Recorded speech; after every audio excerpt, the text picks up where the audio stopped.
Today, we are rolling up our sleeves. We're going to be swapping out the Upstream O2 sensors on a 2014 Mustang V6. This is a very straightforward process, and this is something I'm going to be showing you guys through each step of the way throughout this video. Because a lot of you guys probably currently right now are getting close to that 100,000 mile mark, if not overachieve that, and you're already noticing now that you might have a check engine light, or it's just one of those things where you'd like to have routine maintenance and would like to change out that Upstream O2 sensor. Now, the main portion of it is going to be the side that's a bitch, and that's pretty much the passenger side of the car, which is a lot more intricate and a little bit more into detail. Driver's side is a little bit more easier considering there's a lot more room, so we're going to be moving that one out of the way. With that being said, let's get right into it.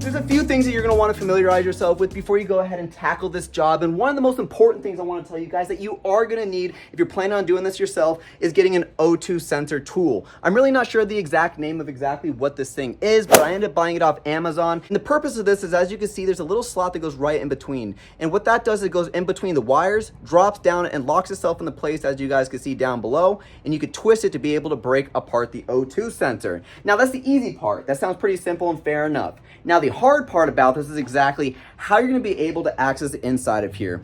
And that's the issue I ended up running into for quite some time, and I did not.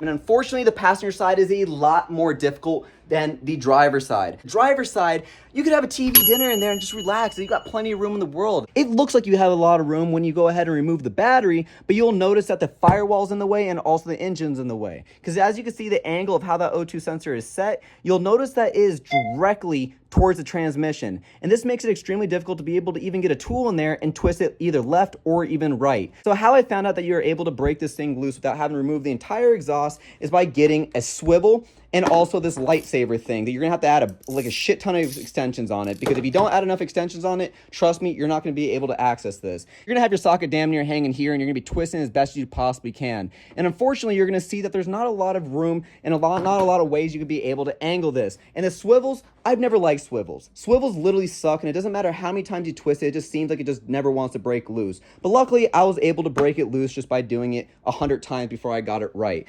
So when you go ahead and put that scooter pole, for example, or even a breaker bar over this, you're able to put less force on it with more leverage. Now, the other option you could do once you have it loose is going ahead and using a channel lock. I'm going to be using this in this process only because I've already broke it loose before, and I actually did this last week. I ended up leaving it loose this time around only because I knew I was going to be getting this new part. And let me just say though, when you guys go ahead and buy O2 sensors, make sure you buy the one from Ford, because when you go ahead and just try to save a quick buck, you're going to be running into a lot more issues than you want to. Because trust me, this is my third set of O2 sensors, especially for this size, so it has not been fun at all. Most importantly, you're going to want to unclip this because you don't want to damage the wires up top, and if you already did, then you're SOL. So once you have that thing loose, you can go ahead and add your O2 sensor socket, and literally all you're going to do is just slide it in between the hole right here.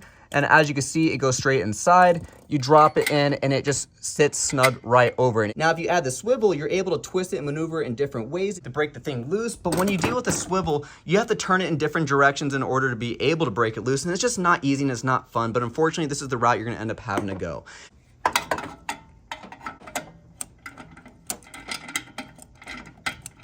Another important thing that you're going to want to take note of if this is your very first time taking the O2 sensor off is going ahead and throwing some lubricant over at the bottom of the thread. And the reason why you're going to want to throw that on there is so you don't strip the threads on the inside there. And the last thing you want to do is do that, because now you're going to have to replace damn near everything. So what you can do is go ahead, even though I already have this thing broken loose, I'm going to give you guys an example. You can spray it over on there, get it nice and little soaked. You're not going to worry about it because the car is off, and when the car turns on, you might see a little bit of smoke. And when you go ahead and loose this thing up, you're going to want to twist it side to side. And the reason why you want to twist it side to side is so you can break off any rust or debris that's on the inside there so you don't damage the threads.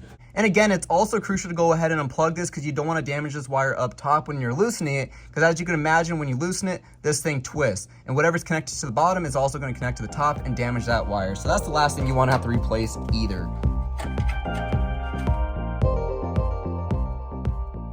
And as you can see, the O2 sensor is out. There's no cosmetic damage done to the plug whatsoever from what I could see. The front of the plug looks a little bit dark. It looks like it was been running rich, which does make sense. This car has been smelling a little bit more rich, but only because this O2 sensor went bad. And I knew it went bad because one, the check engine light turned on, and two, I ended up noticing that the air to fuel ratio over on the car was causing it to where it just was stuck at 14 completely. It was not budging up and it wasn't going down at all. So I knew that there was something wrong with the O2 sensor, and I went ahead and plugged in my scanner, ended up telling me that bank 1 sensor 1, which is the passenger side, and bank 2 would be the driver side. I know sensor 1 is going to be the upstream, and also sensor 2 will be downstream, and in this case it was sensor 1. The issue that I ended up running into was that the heater control circuit inside this O2 sensor went bad. So treat it as if it's like Christmas lights, for example, when you're looking at the inside of the bulb of a Christmas light and you see it broken in half. That's pretty much what happened on the inside of here, to where it pretty much snapped apart and there's no continuity running through this at all. So pretty much in this scenario, because I bought a new O2 sensor because I ended up having this happen to me before, which I made a video on this previously,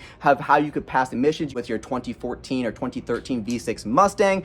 And before you go ahead and throw the O2 sensor in, you want to make sure that there is grease over at the bottom of the threads. And the reason why you're going to want that is so it doesn't rust out on you in the future. And when you go ahead and take this thing off or on, you don't have it getting stuck. And usually when you get them from factory or you get them from a company, they're already pre-greased, but just double check to make sure that you see that little bit of goo over on the threads. So we're going to go ahead, slide this piece in, and we're going to go ahead and screw to the left. We're going to continue screwing, give it a couple little turns, couple little tugs, get it snug. I don't want to make it too tight because the last thing I want to do is have it be a nightmare to get off here in the future. I'm going to put my hand down here, snug it again. I don't feel any movement, so that means we are good to go.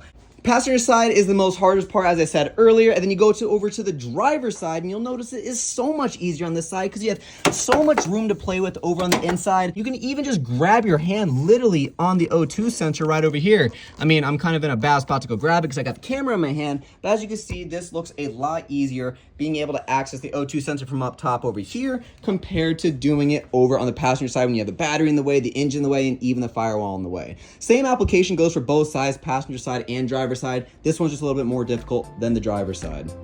Feel free to drop any questions or shared experiences in the comment section down below. Until next time, y'all know where I'm at.